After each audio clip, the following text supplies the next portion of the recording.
నిన్న ఆంధ్రప్రదేశ్ కేబినెట్ సమావేశం జరిగింది. ఈ సమావేశంలో ముఖ్యమంత్రి నారా చంద్రబాబు నాయుడు గారు మంత్రుల యొక్క పనితనం మీద ర్యాంకులు ప్రకటించారు. ఇది రాష్ట్రంలో చాలా చర్చనీయాంశమైంది. ఇలా ర్యాంకులు ప్రకటించడం చంద్రబాబు నాయుడు గారికి కొత్త ఏమీ కాదు. 2014-19 కాలంలో కూడా ర్యాంకులు ప్రకటించి అపాస్పాలైనటువంటి విషయం నాకు బాగా గుర్తుంది. అసలు నాకు తెలియగలుగుతానండి, 8 మాసాలు పరిపాలన చేసిన తర్వాత ర్యాంకులు ప్రకటించాల్సిన అవసరం ఏముందో నాకు అర్థం కానటువంటి అంశం.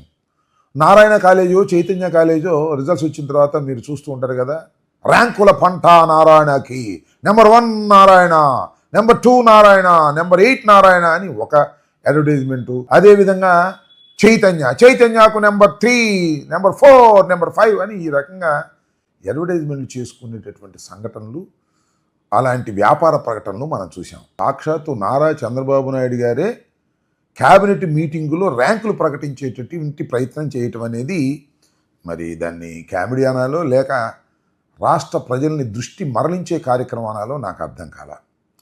చిత్రం ఏంటంటే, ఆయన ప్రకటించినటువంటి ర్యాంకుల్లో 6వ ర్యాంకు ప్రకటించుకున్నటువంటి చంద్రబాబు నాయుడు గారు మంత్రివర్గం పనితీరు బ్రహ్మాండంగా ఉండాలి, ఇంకా ముందుకు సాగాలి అని మాట్లాడుతున్నాడు. నువ్వు అసలు నెంబర్ 1 రావాలి కదా. నిజంగా పనితీరు తెలిసి ఉంటే ఈ రాష్ట్ర ముఖ్యమంత్రి నెంబర్ 1 స్థానానికి చేరాలి ఆయన ఇచ్చే ర్యాంకుల్లోనే. చాదస్తం ఏమిటి, ఈ పిచ్చి ఏమిటి, ఈ ర్యాంకులు ఏమిటి, ఈ ర్యాంకులతో మంత్రులను అవమానించే కార్యక్రమాలు ఏమిటో ఎవ్వరికీ అర్థం కానటువంటి పరిస్థితి. అదేమంటే, చంద్రబాబు నాయుడు గారు సుదీర్ఘ రాజకీయ జీవితం ఉంది, 40 సంవత్సరాలు పరిపాలన చేసినటువంటి, 40 సంవత్సరాలు రాజకీయ అనుభవం ఉన్నటువంటి వ్యక్తి అని ఉన్న సొరకాయలు కోసినట్టుగా కోతలు కోసేసే కార్యక్రమం పత్రికలన్నీ, ముఖ్యంగా ఎల్లో మీడియా చేస్తున్నటువంటి విషయం మనందరికీ కూడా తెలుసు. ఈ విధంగా చంద్రబాబు నాయుడు గారు ర్యాంకులు ప్రకటించారు. ప్రజలు ఏ ర్యాంక్ ఇస్తున్నారు? చంద్రబాబు నాయుడు గారికి ప్రజలు ఏ ర్యాంక్ ఇచ్చారు ఈ 8 మాసాల్లో? దాన్ని తెలుసుకోగలరా? మీరిచ్చినటువంటి సూపర్ 6 అన్నీ కూడా సూపర్ చీట్ చేశారు. ఒక్కటి కూడా సక్రమంగా అమలు చేయలేదు. ఇచ్చినటువంటి వాగ్దానాలన్నింటినీ కూడా చెత్తబుట్టలో వేసేశారు. అదేమంటే, రాబోయే కాలంలో మేము వాటిని పరిశీలిస్తామనేటువంటి ఒక దొంగ మాటలు చెప్పేటటువంటి కార్యక్రమం చేస్తున్నారు మీరు. ప్రజలు మీ 8 మాసాల పరిపాలనకి ఇచ్చిన ర్యాంకు ఏంటో మీరు తెలుసుకోవాలని ఈ సందర్భంగా నేను చంద్రబాబు నాయుడు గారికి చెప్పదలుచుకున్నాను. పైగా ఇంకొక అనూహ్యమైనటువంటి పరిణామం కూడా జరిగింది.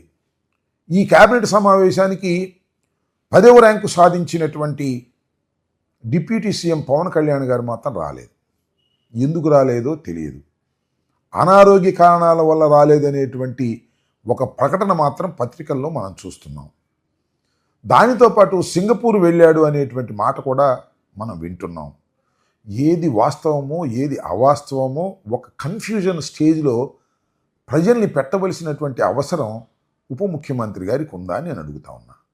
ఉప ముఖ్యమంత్రి గారు ఖచ్చితంగా తాను ఎక్కడున్నాను, ఏం చేస్తున్నాను, ఎందుకు క్యాబినెట్ మీటింగ్కు రాలేకపోతున్నాను అని ప్రజలకు ట్రాన్స్పరెంట్గా వివరణ ఇవ్వవలసినటువంటి పని లేదా అని అడుగుతా ఉన్నా. ఎందుకు వివరణ ఇవ్వడానికి భయపడుతున్నారు? మన సినిమా షూటింగ్లో ఉండి అసత్యాలను చెబుతున్నారా? లేకపోతే సింగపూర్ ఏదైనా పర్సనల్గా పని మీద వెళ్ళారా? నిజంగానే ఆరోగ్య పరిస్థితి బాగోక బెడ్ రెస్ట్ తీసుకుంటున్నారా? వెన్నెముక నొప్పిగా ఉండి? వీటికి క్లారిఫికేషన్ ఉండాలి కదా ఎవరైనా సరే. సాక్షాత్తు ఆయనే ఇవ్వచ్చు, కానీ ఆయన మాత్రం దానికి ఇవ్వడం లేదు. ఏమిటో మరి ఈ రకమైనటువంటి ధోరణి మరి ఎవరికీ నచ్చనటువంటి ధోరణి. 25 మంది మంత్రులు ఉన్నారు, 26వది ఖాళీగా ఉంది.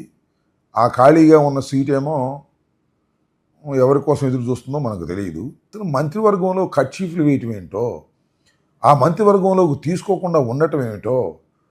ఈ మధ్యన పవన్ కళ్యాణ్ గారు ఒక స్టేట్మెంట్ ఇచ్చారు. మా అన్నగారైనటువంటి నాగబాబు గారు ఖచ్చితంగా ఎమ్మెల్సీ అయిన తర్వాత మాత్రమే క్యాబినెట్లోకి వస్తారు అని. మీకు చాలా సాంప్రదాయాల మీద గౌరవం ఉంది, సంతోషం.